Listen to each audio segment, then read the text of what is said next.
So what did you do next? So you graduated with that degree with the minor, and then what did you do? You didn't go back home, and you went to New York and got a job, or what happened?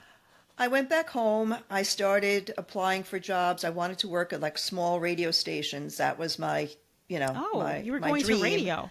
Okay. I wanted to go into radio. That was my Interesting. dream, and I applied for some jobs. I actually got offered a job at one of the competitive radio station in Oneonta, but all of the stations that I ended up getting job offers from were in like the middle of nowhere. Like I was offered a job working up in Lake Placid at the Tupper Lake Bureau, and I thought to myself, all right, single woman from Long Island going all the way upstate where there's like 5 feet of snow most of the year. And I'm like, yeah, I don't think so. So I said, you know what, I'm going to try New York City. And at that time, obviously it was before computers came out.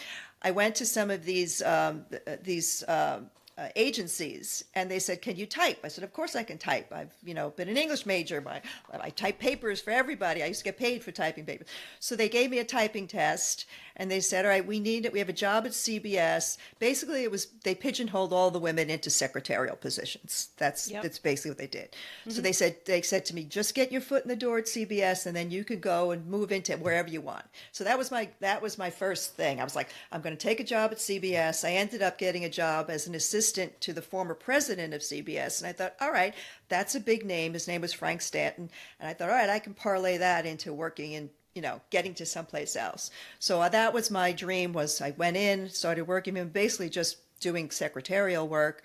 But I met Walter Cronkite. I met some really interesting people in that position. And then I found my way from there into WCBS TV, working with their editors and their camera people. And my goal there was to jump from there. I wanted to get into 60 Minutes. I wanted to be either a researcher or a writer.